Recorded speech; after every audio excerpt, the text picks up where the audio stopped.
मैंने हर एक खुशी छोड़ दी, सिर्फ तेरी खुशी के लिए।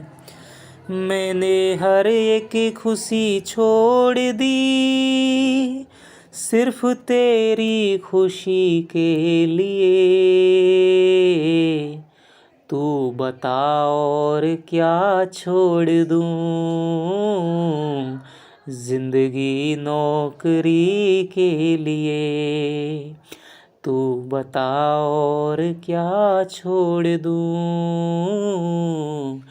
जिंदगी नौकरी के लिए।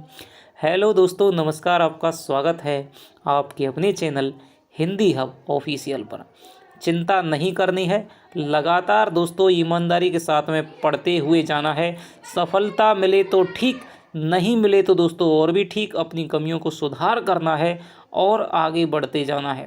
क्या होगा इसकी चिंता नहीं करनी है, क्योंकि वही होगा वही जो राम रचि राखा। तो आज दोस्तों इसी कड़ी में हम रामचरितमानस के प्रश्नों पे चर्चा करने वाले हैं, जिसका आपका बालकांड है वो आपके सेकंड ग्रेड के सिलेबस में लगा गया है। और बालकांड दोस्तों पढ़ने में तो आपका घाटा है। क्यों घाटा है? क्योंकि जिस प्रकार के प्रश्न यहाँ से पूछे जा रहे हैं उनको मैं देख रहा हूँ कि बच्चा यदि अपनी थोड़ी सी भी उसमें क्या समझ है तो वो बिना पढ़े हुए भी करके आ सकता है। इतना यदि आप हिंदी साहित्य के अंतर्गत यदि आप या बालकांड यदि आप पढ़ेंगे, उतने में आप जो हिंदी व्याकरण है उसके आप 2 बार रिवीजन कर चुके होंगे। ठीक है, तो मैं सोचता हूँ कि आपको बालकांड नहीं पढ़ना है। और हम दोस्तों 2-3 वीडियो के माध्यम से लगभग 1.5 से 2 से जितने भी आपके महत्वपूर्ण प्रश्न बनेंगे उन पे हम यहाँ पर चर्चा कर लेंगे। तो जिस प्रकार के भावार्थ से संबंधित क्वेश्चन आपके बहुत पूछे जा रहे हैं, आरपीएससी फर्स्ट ग्रेड का जो आपका परीक्षा हुई थी उसमें आपका जेवेनु काज दाहिने बाहें, इसमें किसकी वंदना की गई है या कहाँ से संबंधित है। यदि आपको कोई पंक्ति पूछी जाए और आपको लग रहा है कि भाई रामचरितमानस की है, किस कांड से है, तो आप सीधा उत्तर कर देना वहाँ पर बालकांड, क्योंकि बालकांड ही आपके यहाँ पर लगा हुआ है। इसके अलावा जे बिनु काज दाहिने बाहें जो पंक्ति थी वो आरपीएससी फर्स्ट ग्रेड में पूछी गई थी और वो बालकांड में ही थी। ये भी आपसे पूछा जाता है कि इस पंक्ति में किसकी वंदना की गई है, तो तुलसीदास दोस्तों यहाँ पर दुष्टों की वंदना करते हुए दिखाई देते हैं। सबसे पहले वंदना किसकी की गई है वो हम आगे आज के प्रश्नों में जानेंगे। इसके अलावा कोई आपका संवाद है वो भी आपसे पूछा जाता है। तो बालकांड में आपको पढ़ाऊंगा तो दोस्तों नहीं, क्योंकि इससे ना मेरा फ़ायदा है ना ही आपका फ़ायदा है। एक वीडियो में आपका पूरी बालकांड की कथा का सार, जहाँ जहाँ से क्वेश्चन आपके बनेंगे वो मैं आपका पूरा बता दूंगा। उस वीडियोज़ को आप 2-3 बार सुन लेना और इन क्वेश्चनों को कर लीजिए। निश्चित रूप से मैं कहता हूँ 99% आपका जो प्रश्न है वो आपका सही हो जाएगा। तो चलिए देखते हैं। इस वीडियो में आपके 55 प्रश्न हैं। 55 में तो आपको पता लग जाएगा किस प्रकार के यहाँ से प्रश्न बनने वाले हैं। तो इसी तरह से दोस्तों यदि आपको हमारी मेहनत है पसंद आ रही है तो हिंदी हब ऑफिशियल को दोस्तों सब्सक्राइब कर लीजिए, जिससे कि हर वीडियो आपको मिलती रहे। रामचरितमानस की रचना कितने समय में हुई थी? 2 वर्ष, 2 वर्ष 7 माह है, 3 वर्ष 4 माह है, 4 वर्ष 7 माह है। ठीक है, तो रामचरितमानस है दोस्तों तुलसीदास है और राम भक्ति काव्य की श्रेष्ठ कृति है। इसकी जो रचना है वो आपके 2 वर्ष और 7 माह में हुई थी आचार्य शुक्ल के अनुसार। ध्यान रखना है, संविधान वाला में नहीं पड़ जाना चक्कर में कि 2 वर्ष 11 माह 18 दिन। ठीक है, तो इसकी बहुत ज़्यादा पूछा जाता है कि 2 वर्ष 7 माह। एक तो आपका संविधान पूछा जाता है कितने वर्ष में कितने दिनों में बनकर तैयार हुआ था, और एक आपकी रामचरितमानस है, इनकी मिलती जुलती हैं। 2 वर्ष 11 माह 18 दिन संविधान की है। ठीक है, जीके का तो मैं जानकार है नहीं, लेकिन 2 वर्ष 7 माह है आपको तुलसीदास की रामचरितमानस आपको याद रखनी है। आगे चलते हैं। रामचरितमानस के प्रारंभ में तुलसी ने मंगलाचरण किया है, ये प्रश्न भी आपका आ चुका है। सरस्वती व गणेश का, राम और सीता का, शंकर व सती का, गुरु का। तो जैसे ही आपका बालकांड प्रारंभ होता है तो बालकांड में आपको कोई प्रबंध काव्य यदि आप लिख रहे हैं तो आपको पता है अपने इष्ट देव की वंदना करनी पड़ती है। तो यहाँ पर तुलसी ने दोस्तों ना कि राम सीता की नहीं, यहाँ पर सरस्वती और गणेश की वंदना की है। और दो प्रकार के मंगलाचरणों का प्रयोग किया गया है। एक तो आपका संस्कृत में, ठीक है, वर्णानामार्थम, और जो है वो वंदे वाणी विनायकों वाला, और आपके एक आपके अवधी भाषा में भी आपके क्या है, मंगलाचरण किया है। तो दोनों भाषाओं में आपका मंगलाचरण देखने को मिलता है। सरस्वती और गणेश का दोस्तों यहाँ पर क्या है, ठीक है, वंदे वाणी विनायकों, यानी कि मैं क्या है, वाणी सरस्वती को और विनायकों यानी गणेश की क्या है, मैं वंदना करता हूँ। तो यहाँ पर सरस्वती व गणेश का वंदना की गई है, मंगलाचरण। मूक होई वाचाल पंगु चढ़ई गिरवर गहन, पंक्ति में किसकी महिमा का वर्णन किया गया है? गुरु की, राम की, ब्रह्मा की, शंकर की? तो यहाँ पर आपके राम की महिमा का वर्णन किया गया है। इसमें एक प्रसिद्ध अलंकार भी है, वो मैं आपको आगे बताऊंगा। आगे भी क्वेश्चन है इस पर, आगे चलते हैं। महामोहितम पुंज जासु बचन रवि कर निकर, पंक्ति में तुलसी ने महामोह रूपी अंधकार राशि को नष्ट करने वाली सूर्य किरणों का समूह है, किसे बताया है?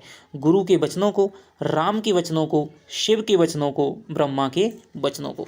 तो दोस्तों जो अज्ञान रूपी जो अंधेरा है उसको काटने के लिए क्या है, गुरु के वचनों को क्या है, इन्होंने किरणों का समूह है कि गुरु के वचन रूपी किरण समूह अज्ञान रूपी अंधकार को क्या है, नाश कर देते हैं, ठीक है। और इसमें तुलसी ने अप्रत्यक्ष रूप से, ठीक है, नर रूप हरि, नीचे वाली पंक्ति आती है नर रूप हरि, तो तुलसी के गुरु का नाम क्या था, नरहरि था। तो यहाँ पर दोस्तों, यहाँ पर नर रूप और हरि अप्रत्यक्ष रूप से यहाँ पर अपने गुरु के भी नाम लिया है इस शोरठे में। आगे चलते हैं। बालकांड में तुलसी ने संतों का चरित्र किसके समान बताया है? बहुत ही दोस्तों बहुत ही इंपॉर्टेंट क्वेश्चन है बालकांड से, कि बालकांड में तुलसी ने संतों का चरित्र है वो किसके समान बताया है?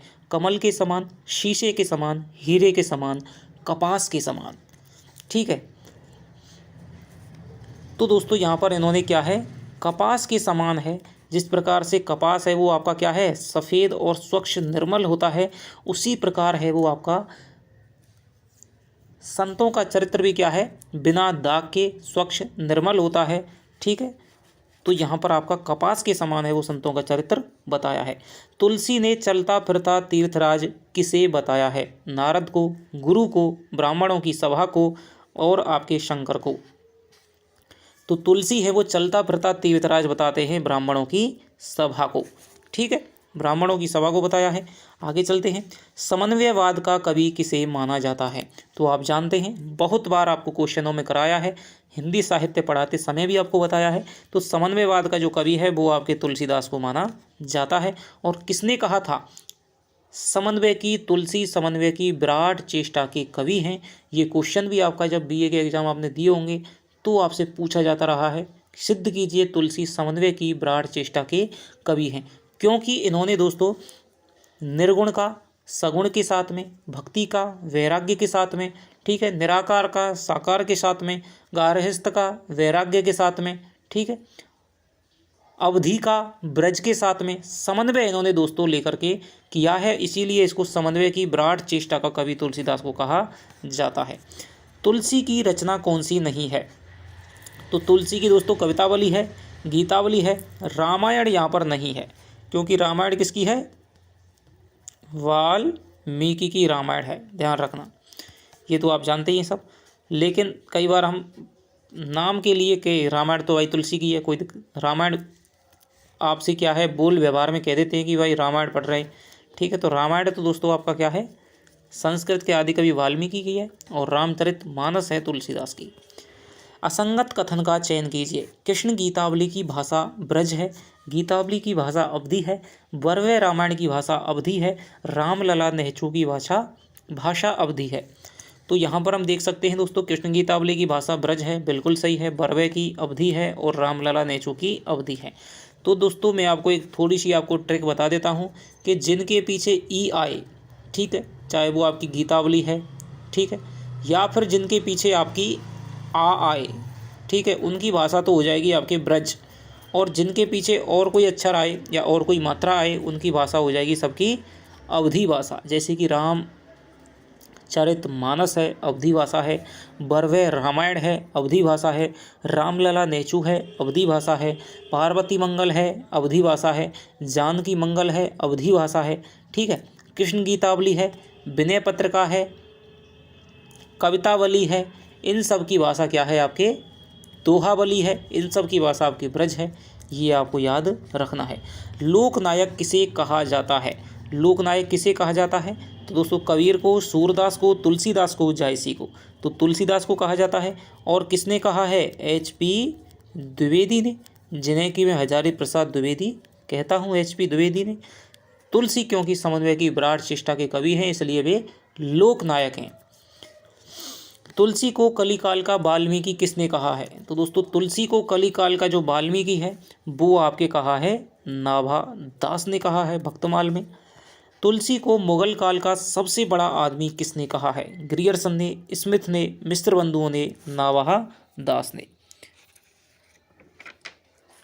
तो तुलसी को जो मुगल काल का सबसे बड़ा आदमी है वो आपके किसने कहा है? स्मिथ ने कहा है। ये तो आप साहित्य के अंतर्गत करते ही रहते हैं इस प्रकार के प्रश्नों को तुलसी संबंधित। रामचरितमानस का महत्व आज भी क्यों है? भक्ति साधना के कारण, राम की लीला गायन के कारण, जीवन मूल्यों के निर्धारण के कारण, सगुण भक्ति और लोक मंगल की कामना के कारण। तो दोस्तों बहुत ही अच्छा प्रश्न है। इस प्रकार के आपके प्रश्न हैं वो पूछे जा सकते हैं, क्योंकि RPSC वाले भी जानते हैं कि भाई बालकांड है वो सबसे बड़ा कांड है और इसको बच्चे के लिए पढ़ पाना सहज नहीं है। उन्होंने लगाया है किस लिए कि भाई आदमी थोड़ा सा क्या है रामचरितमानस को जाने। ठीक है, हिंदुओं का धार्मिक ग्रंथ है। ठीक है, और यदि परीक्षाओं में लगाया जाएगा तो थोड़ा सा तो क्या है इसका ज्ञान तो उसको प्राप्त होगा नहीं, वरना हम क्या है जब हमारे घर में रामायण वगैरह बजती है तभी हम रामायण को देखते हैं, उसके बाद में तो कभी नहीं देखते हैं। आप में से कौन है जो जिसने प्रतिदिन रामचरितमानस का पाठ है वो किया है, या फिर जिसका नियम था पाठ करना, जिसको पाठ करना अच्छा लगता है तो वो कमेंट में लिख करके बताइएगा। तो रामचरितमानस का दोस्तों महत्व आज किस लिए है? लोक मंगल की कामना की है और सगुण भक्ति को इसने स्थापित किया है। राम का जो आज राम के अवतार के रूप में जो आपका रूप है वो रामचरितमानस ने ही स्थापित किया है, क्योंकि सबसे पहले आदि कवि वाल्मीकि ने रामायण लिखी थी। उसमें दोस्तों राम का जो मानव रूप था, ठीक है, मानवीय रूप से दिखाया गया था। उसके बाद में भभूति ने उत्तर रामचरितमानस लिखी थी।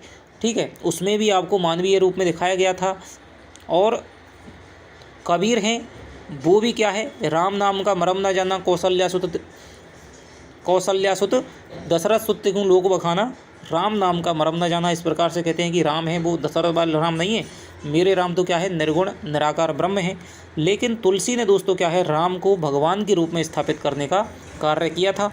और उसके बाद में फिर आपके राम काव्य पर ऐसे जो आपके साकेत है, साकेत भी आपका महत्वपूर्ण प्रबंध काव्य है, वो भी लिखा गया था, साकेत लिखा गया था। इसके अलावा एक संशय की एक रात है, वो लंबी कविता है नरेश मेहता की, वो भी लिखी गई थी, जिसमें क्या है आधुनिक संदर्भों में क्या है राम की कथा को प्रस्तुत किया गया है। आगे चलते हैं। तुलसी की भक्ति भावना किस प्रकार की है? सख्य भाव की, मधुर भाव की, दास्य भाव की, श्रृंगार भाव की। तो दोस्तों तुलसी की जो भक्ति भावना है वो आपकी ऐसी हो जाएगी दास्य भाव की हो जाएगी। मज्जन फल पेखिए तत्काला, काक होई पिक बकऊ मराला। पंक्तियों में तुलसी ने किसकी महिमा का वर्णन किया है? सत्संग की महिमा का, गुरु की महिमा का, प्रभु श्री राम की महिमा का, ब्रह्मा की महिमा का। तो यहाँ पर काक होई पिक बकऊ मराला कि जो कौवा है वो तो क्या है पिक यानी कोयल हो जाता है, और बगुला है वो हंस हो जाता है। किसके कारण दोस्तों? सत्संग की महिमा के कारण। ठीक है, आगे चलते हैं। उपजई एक संग जगमाही, जलज जौंक जिमि गुण बिलगाही। पंक्तियों में तुलसी ने कमल व जौंक के समान जगत में साथ साथ जन्म माना है। तो इसी प्रकार के आपके भाव सौंदर्य से संबंधित क्वेश्चन आएंगे। इसमें तथ्यात्मकता ऐसी कोई खास है नहीं, कोई बहुत ही ज़्यादा होगा वही आपसे कोई पूछा जा सकता है। ठीक है, तो आपको पंक्ति दे करके या तो उसका अर्थ पूछा जाएगा या फिर उसमें क्या बताया गया है भाव पूछा जाएगा। तो उपजई एक संग जगमाही, जलज जौंक जिमि गुण बिलगाही। पंक्तियों में तुलसी ने कमल व जौंक के समान जगत में साथ साथ जन्म किसका माना है? तो ज्ञान व अज्ञान का, संत व असंत का, और सुख व दुख का, पाप व पुण्य का। तो यहाँ पर दोस्तों जिस प्रकार कमल जन्म लेता है उसके साथ ही जोंक जन्म लेती है, उसी प्रकार दोस्तों जगत में संत और असंत हैं वे एक साथ जन्म लेते हैं। आप ये नहीं कह सकते कि इस दिन आपका संतों का जन्म होता है उस दिन संत और असंत हैं वो दोस्तों साथ साथ आते हैं। दुनिया में यदि संत भी हैं तो क्या है उस असंत भी दुष्ट भी मिलते हैं। तुलसी के अनुसार बुरे रूप में भी अपने गुणों के कारण आदरणीय कौन होते हैं? सत्पुरुष, भक्त, भगवान, दुर्जन। तो यहाँ पर दोस्तों अपने बुरे रूप में भी गुणों के कारण भी दोस्तों क्या है सत्पुरुष हैं वो आपके क्या है आदरणीय होते हैं। आगे चलते हैं। मंगल भवन अमंगल हारी उमा सहित जेहि जपत पुरारी पंक्ति में किसकी महिमा का वर्णन किया गया है? तो देख लीजिए आरपीएससी का पैटर्न बालकांड से इसी प्रकार का है और इसी प्रकार के प्रश्न बनाने की दोस्तों यहाँ पर मैंने कोशिश की है। तो मंगल भवन अमंगल हारी उमा सहित जेहि जपत पुरारी पंक्ति में किसकी महिमा का वर्णन किया गया है? राम की, राम नाम की, गुरु की, ब्रह्म की। तो यहाँ पर दोस्तों आपके ये किया गया है राम के नाम की। ठीक है, राम के नाम की महिमा का यहाँ पर वर्णन किया गया है। क्या कह रहे हैं कि मंगल भवन अमंगल हारी उमा सहित, यानी कि उमा यानी पार्वती सहित, जपत मुरारी यानी कि जो शंकर हैं वो क्या है राम के नाम को जपते हैं। ठीक है। तुलसी के अनुसार चमत्कार पूर्ण व उत्तम कवि द्वारा रचित होने पर भी काव्य कृति शोभा नहीं पाती है यदि उसमें। तुलसी क्या कह रहे हैं? यदि कोई बहुत बड़ी आपने काव्य लिख दिया है, बहुत ही चमत्कारपूर्ण है, अलंकारों का प्रयोग है, ठीक है, और बहुत ही अच्छे एक श्रेष्ठ कवि के द्वारा लिखा गया है, लेकिन फिर भी वो काव्य कृति शोभा नहीं पाएगी यदि उसमें गुरु महिमा का वर्णन ना हो, उसमें गणेश वंदना ना हो, उसमें लोक कल्याण की भावना ना हो, उसमें राम नाम का गुणगान ना हो। तो इसका जो उत्तर हो जाएगा दोस्तों वो हो जाएगा राम नाम का गुणगान ना हो। थोड़ा सा कई एक कह रहे थे कि भाई आप थोड़ा सर स्लो बोला करो, ठीक है, धीरे बोला करो। तो मैं आपसे कहना चाहता हूं कि आप जो डबल स्पीड में वीडियो को चला करके देखते हो उसको थोड़ा सा आप स्लो कर लीजिए, क्योंकि भाई मुझे एक वीडियो में 4 से क्वेश्चन है वो कराने हैं। मान लीजिए साहित्य के 2.5 से 5 से क्वेश्चन कराने हैं, तो फिर स्लो बोलने से दोस्तों नहीं हो सकता है, थोड़ा सा फास्ट तो चलना पड़ता है। और मैं इतना फास्ट बोलता हूँ उस पर भी आप क्या है दुगनी स्पीड करके देखते हैं, तो उससे दोस्तों कोई भी फ़ायदा नहीं है। तो थोड़ा सा यदि मैं आपको ज़्यादा बोल रहा हूँ तो आप थोड़ा सा वीडियो स्लो करके देख सकते हैं। आगे चलते हैं। तुलसी ने कलयुग में कल्याण पाने का एकमात्र उपाय क्या बताया है? तो गुरु सेवा को, जन सेवा को, नाम स्मरण को, ब्रह्म उपासना को। तो दोस्तों तुलसी ने कलयुग में, ठीक है, तो ये बताया है इन्होंने नाम स्मरण को। ये वाली जो विधि है दोस्तों संत साहित्य जो कि कबीर आदि निर्गुण साहित्य है और भक्ति साहित्य के सगुण साहित्य में दोस्तों क्या है कॉमन है। नाम स्मरण क्या है कॉमन मिलती है। गुरु का महत्व भी दोनों में क्या है कॉमन मिलता है।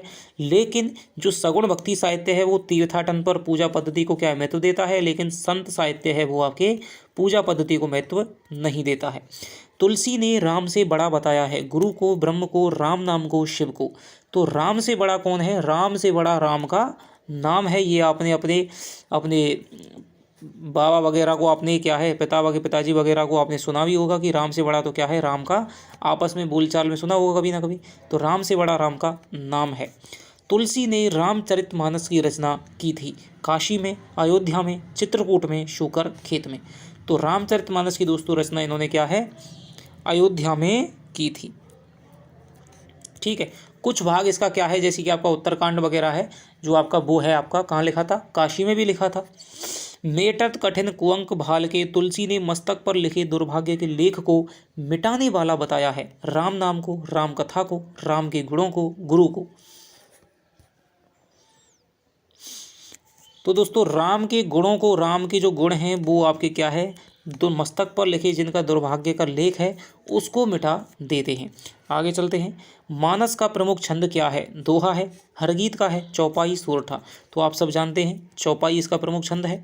असुर सेन सम नरक निकंदनी साधु विबुध कुल हित गिरी नंदनी संत समाज पयोधि रमासी विश्व भार भर अचल क्षमासी। चौपाई में तुलसी ने किसकी महिमा का वर्णन किया है कि असुर सेन सम नरक निकंदनी साधु विबुध कुल हित गिरी नंदनी। तो यहाँ पर दोस्तों तुलसी ने किसका वर्णन किया है? रामचरितमानस की महिमा का, राम कथा की महिमा का, राम नाम की महिमा का और सगुण राम की महिमा का। तो यहाँ पर दोस्तों, यहाँ पर इन्होंने राम कथा का क्या है कि जहाँ पर भी क्या है राम कथा होती है तो वहाँ पर राम कथा का क्या है, इन्होंने उसकी महिमा का वर्णन किया है। आगे चलते हैं। संत चकोर करई जेहि पाना, तुलसी ने संत रूपी चकोर द्वारा किसका, ये दोस्तों यहाँ पर पान है, पान करने की बात कही है। राम कथा का, राम नाम का, अमृत का, सत्संग का। तो इन्होंने तो कही है दोस्तों आपके संत चकोर करई जेहि पाना, तो यहाँ पर इन्होंने क्या है राम कथा का पान करने की बात कही है। आगे चलते हैं। कही ना जाई कछु हृदय गिलानी, मन महु रामहि सुमिर सयानी। पंक्ति में तुलसी ने किसके हृदय की गिलानी का वर्णन किया है? शिव की, शक्ति की, पार्वती की, नारद की। तो ये सवारी आपकी सारी चीज़ें आपकी क्या है, जब आपका सार तत्व बताया जाएगा तो आपको पता चल जाएगी कि भाई यहाँ पर एक बार शिव हैं और शक्ति हैं, वो घूमने जा रहे हैं, बीच में राम मिल जाते हैं, ठीक है। तो वो उनको प्रणाम करते हैं, शक्ति पूछते हैं कि आप ऐसा, ये तो सामान्य आदमी है, वो बेस बदले हुए होते हैं, तो भाई आप इसको प्रणाम क्यों कर रहे हैं? तो वो बताते नहीं है, तो भाई वो क्या है उनकी परीक्षा लेने जाती है शक्ति। तो उस प्रसंग में है, तो फिर उनको क्या है, जब उनको पता चलता है कि ये तो वास्तव में ही राम है, तो फिर क्या है उनको क्या है गिलानी होती है। तो यहाँ पर शक्ति की दोस्तों गिलानी की क्या है बात की गई है। उमही नाम तब भयउ अपर्णा, तुलसी के अनुसार पार्वती का नाम अपर्णा कब पड़ा था? जब उन्होंने जल व वायु का सेवन किया था, जब उन्होंने सूखे बेल पक्ष का भोजन किया था, जब उन्होंने सूखे बेल पत्र भी खाना छोड़ दिया था, जब उन्होंने शक्ति रूप त्याग दिया था। तो दोस्तों अपर्णा शब्द को ही आप ले लीजिए, अपर्णा, आ प्लस पर्णा, ठीक है। पर्ण माने क्या होता है, पत्ता होता है। आ माने नहीं, यानी कि जो क्या है पत्ता भी नहीं खा रहा है, उसे हम अपर्णा कहते हैं। पार्वती ने शिवजी को पाने के लिए दोस्तों क्या है योगों योगों तक तपस्या की थी, और उन्होंने क्या है शुरुआत में तो कंदमूल फल खा करके, फिर जल या वायु का सेवन करके, फिर उन्होंने सूखे बेल पत्र खा करके किया था, फिर उन्होंने वो भी छोड़ दिए थे, तब उनका क्या है अपर्णा नाम है वो पड़ गया था। तो ये वाली बात है, जब उन्होंने सूखे बेलपत्र खाना छोड़ दिया था। तुलसी के अनुसार भगवान शंकर के आराध्य कौन है? राम, ब्रह्मा। तो दोस्तों राम ही इनके क्या है ब्रह्म आराध्य हो जाएंगे। तुलसी ने जगत के माता पिता किसे बताया है? राधा कृष्ण को, शिव पार्वती को, राम सीता को, ब्रह्म को। तो दोस्तों जगत के जो माता पिता इन्होंने बताया है वो हो जाएगा क्या है शिव और पार्वती को, ठीक है। जगत के माता पिता ये आपको याद रखना है, सिर्फ शिव पार्वती को बताया तुलसी ने। तारक असुर समर जे ही मारा, तुलसी के अनुसार तारकासुर का वध किसने किया था? गणेश ने, राम ने, शंकर ने, कार्तिकेय ने, ठीक है। तो दोस्तों तारकासुर क्या है भयानक राक्षस था, और देवताओं को क्या है उथल पुथल किए रहता था। देवताओं ने कहा था कि भाई यदि शंकर यदि विवाह कर लें पार्वती से और उनका एक पुत्र हो, तो वही पुत्र है क्या है इनका वध कर सकता है। तो कार्तिकेय ने दोस्तों क्या है वध किया था तारकासुर नामक राक्षस का। बिनु पग चले सुने बिनु काना, बिनु बिनु बिनु कर्म करे, बिनु कर कर्म करई विधि नाना, ठीक है। तो पंक्ति में तुलसी ने किसका वर्णन किया है? कर बिनु कर्म करई विधि नाना। तो पंक्ति में दोस्तों तुलसी ने ब्रह्मा का, भक्त का और राम का। तो यहाँ पर दोस्तों यहाँ पर ये ब्रह्म का क्या है वर्णन कर रहे हैं कि जो बिनु पग बिना पगों के चलता है, यानी कि इसमें दोस्तों विभावना अलंकार का भी श्रेष्ठ ये उदाहरण है, ठीक है। बिना पगों के चलता है, बिना कानों के सुनता है, बिना हाथों के वो क्या है विभिन्न प्रकार के कर्म है वो करता है। तो यहाँ पर ब्रह्म हो जाएगा। आगे चलते हैं। कलप कोटि लगी जाही न पाए, तुलसी ने किसके सुंदर चरित्र को करोड़ों कल्पों में भी नहीं गाए जा सकने की बात कही है? तो यहाँ पर दोस्तों इन्होंने कहा है श्री रामचंद्र जी का जो चरित्र है वो तुलसी के अनुसार करोड़ों कल्पों में भी नहीं गाया जा सकता है, ठीक है। अजहू गाम सुरती जिनके लिखा, यहाँ तुलसी ने वेदों द्वारा किसकी मर्यादा का गान करने की बात कही गई है? राम तथा सीता, शिव पार्वती, मनु शत्रुपा, भगवान व भक्त। अजहू गाव सुरती जिनके लिखा, ठीक है। सुरती यानी कि वेद, ठीक है, जिनके कर्मों का क्या है बखान करते हैं। तो ये हो जाएगा दोस्तों राम तथा सीता हो जाएगा, सीता। आगे चलते हैं। नेति नेति जेहि वेद निरूपा, तुलसी के अनुसार वेदों ने नीति कह करके, ये दोस्तों निरूपण है, ठीक है। किसका निरूपण किया है? ब्रह्मा का, ब्रह्म का, शंकर का, राम का। तो यहाँ पर दोस्तों इन्होंने कहा है नेति नेति किसको कहा जाता है? वेदों में दोस्तों ब्रह्म को कहा गया है कि नेति नेति यानी अब नहीं, अब नहीं। राम लक्ष्मण वन में राक्षसों को समाप्त करने के लिए किस ऋषि के साथ में गए थे? तो इस प्रकार के जो आपके कथा से संबंधित यदि आपके तथ्यात्मक प्रश्न पूछे जाएंगे तो आप सबने तो रामचरितमानस है वो देख रही ही होगी, ठीक है, बार बार आपने देख रखी होगी। तो दोस्तों राम लक्ष्मण वन में राक्षसों को समाप्त करने के लिए किसके साथ जाते हैं? तो विश्वामित्र जी आते हैं और वो दोस्तों क्या है ले जाते हैं। विश्वामित्र जी क्या है यज्ञ कर रहे थे, लेकिन जो राक्षस हैं वो उसमें क्या है शराब वगैरह मदिरा डाल देते थे, मांस के टुकड़े डाल देते थे। तो विश्वामित्र क्या है परेशान होकर क्या राजा दशरथ के पास में जाते हैं और कहते हैं कि भाई राम को मेरे लिए भेज दीजिए, ठीक है, राम और लक्ष्मण को, ठीक है। तो वो उनको लेकर के जाते हैं और तब हैं राम है वो क्या है उन राक्षसों का क्या है विनाश करते हैं। तासु दशा देखी सुखिन पुलक गातु जल नयन, राम लक्ष्मण के दर्शनों के कारण ऐसी दशा किसकी हुई? सीता की, सीता की सखी की, राजा जनक की, जनकपुर वासियों की। तो यहाँ पर जो सीता की जो तासु दशा देख सखिन है पुलक गात जलु नैन, तो यहाँ पर दोस्तों सखी की क्या है यहाँ पर दशा बताई जा रही है और सखी किसकी होगी? सीता की सखी हो जाएगी। आगे चलते हैं। दरस लागी लोचन अकुलाने, राम लक्ष्मण के दर्शनों के लिए किसके नेत्र व्याकुल हो गए थे? दरस लागी लोचन अकुलाने, राम लक्ष्मण के दर्शनों के लिए किसके नेत्र आकुल हो गए थे? सीता के, सीता की सखी के, विश्वामित्र के, राजा जनक के। तो यहाँ पर सीता के दोस्तों क्या है नेत्र हैं वो व्याकुल बताए गए हैं। सीए मुख शशि भय नयन चकोरा, तुलसी ने किसके नेत्रों को चकोर बताया है? तो सीए मुखी शशि यानी सीता का मुख है वो शशि यानी चंद्रमा है। तो नयन दोस्तों किसके चकोर के समान होंगे? राम के चकोर के समान होंगे। तो यहाँ पर उत्तर हो जाएगा आपके राम हो जाएगा इसका उत्तर। देखी सिय शोभा सुख पावा, हृदय सराहत बचनु न आवा, सीता के दर्शनों से यह स्थिति किसकी हो गई? देखी सिय शोभा सुख पावा, हृदय सराहत बचनु न आवा। तो सीता के दर्शनों से यह स्थिति दोस्तों आपके हो गई थी, किसकी हो गई थी? तो ये स्थिति हो गई थी आपके राम की, ठीक है। देखी सिय शोभा सुख पावा, हृदय सराहत बचन ना आवा, यानी कि हृदय में प्रशंसा करते जा रहे हैं लेकिन मुख पर क्या है वचन नहीं आ रहे हैं। तो यहाँ पर दोस्तों राम की ये स्थिति हो गई थी। जनु सोहत सिंगार धरी मूरत परम अनूप, यहाँ तुलसी ने किसके सौंदर्य का वर्णन किया है? तो यहाँ पर दोस्तों इन्होंने जनु सोहत सिंगार धरी मूरत परम अनूप, ठीक है। तो यहाँ पर इन्होंने क्या है राम लक्ष्मण के दोस्तों क्या है वर्णन किया है, राम लक्ष्मण के सौंदर्य का। आगे चलते हैं। उठे सकल भय बिकऊ भुआला, यहाँ समस्त राजा किसका विकराल रूप देख करके खड़े हो गए? तो यहाँ पर जो सीता स्वयंवर की बात है वो यहाँ पर चल रही है कि सीता स्वयंवर में क्या है धनुष टूट गया है, ठीक है, और परशुराम उसकी गर्जना को सुन करके उन्हें पता चल गया, आभास हो गया और वो आ गए हैं स्वयंवर में।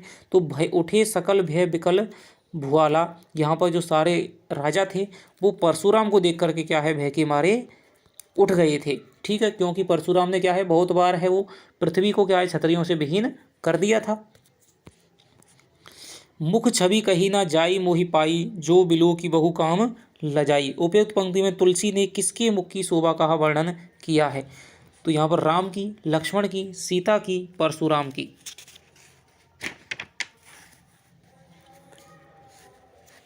तो यहाँ पर इन्होंने क्या है मुख छवि कही ना जाई मोहि पाई, जो बिलो की बहु काम लजाई। तो उपर्युक्त पंक्ति में दोस्तों इन्होंने क्या है राम की, लक्ष्मण की, सीता की और परशुराम की। तो यहाँ पर इन्होंने क्या है राम की जो है मुख की शोभा का वर्णन किया है। आगे चलते हैं। तुलसीदास ने पाप का मूल बताया है, लोभ को, मोह को, अहंकार को, क्रोध को। तो पाप का मूल दोस्तों तुलसी ने क्या बताया है? क्रोध को बताया है। आगे चलते हैं। तुलसी को बुद्धदेव के बाद में सबसे बड़ा लोकनायक, ये है आपका लोकनायक। लोकनायक किसने माना है? तो ये माना है ताशी ग्रियर्सन। तो ग्रियर्सन ने दोस्तों तुलसी को बुद्धदेव के बाद में सबसे बड़ा लोकनायक माना है। रामचरितमानस की रचना हुई थी 1431, संवत 1531, संवत 1631 और संवत 1731। तो दोस्तों रामचरितमानस की रचना हुई थी, उसकी शुरुआत में ये आपकी चौपाई आती है कि कथा करऊँ कि संबत 1631 कथा करऊँ धरी हरपद सीसा। तो यहाँ पर संबत है वो 1631 यानी कि 1574 में दोस्तों चैत्र शुक्ला नवमी को मंगलवार के दिन है रामचरितमानस की शुरुआत की गई थी। तुलसीदास किस दार्शनिक मत के भक्त कवि थे? अद्वैतवाद, शुद्धाद्वैतवाद, द्वैताद्वैतवाद, द्वैतवाद और विशिष्टाद्वैतवाद। तो दोस्तों तुलसी है वो रामानंद के क्या है, वो ये आपके जो रामानुज थे, ठीक है, रामानुज की क्या है परंपरा में आते हैं, ठीक है। नरहरि के शिष्य थे, ठीक है। नरहरि क्या है और रंगनाथ मुनि, फिर आपके रामानंद हो जाएंगे, फिर आपके क्या है ये हो जाएंगे आपके नरहरि हो जाएंगे, नरहर्यानंद। तो उनकी ही शिष्य परंपरा में फिर आपके तुलसी आते हैं। तो तुलसी दोस्तों जो मत है वो रामानुज का था, वही मत आपके तुलसी का हो गया विशिष्टाद्वैतवाद। आगे चलते हैं। तुलसी के गुरु का नाम क्या है? परमानंद दास, गोविंद दास, नरहरि दास, रामानंद। तो तुलसी के गुरु का नाम है जो दीक्षा गुरु थे, ठीक है, वो तो नरहरि दास थे, और जिनके पास काशी में रहकर के अध्ययन किया था वो शेष सनातन थे, शेष सनातन, ठीक है, शेष सनातन थे। आगे चलते हैं। हिंदी में राम भक्ति काव्य का शीर्ष स्तंभ माना जाता है वाल्मीकि को, तुलसीदास को, अग्रदास को, रामानंद को। तो यहाँ पर राम भक्ति काव्य का शीर्ष स्तंभ आपके तुलसी को माना जाता है। हिंदी काव्य की बात कर रही है ये। आगे चलते हैं। पुष्पवाट का प्रसंग किस कांड में आता है? तो ये आप जानते हैं पुष्पवाट का प्रसंग कहाँ आता है? जनक की जो पुष्पवाटिका है तो वहाँ पर दोस्तों आपके बाल कांड में आपका ये आ जाएगा, ठीक है।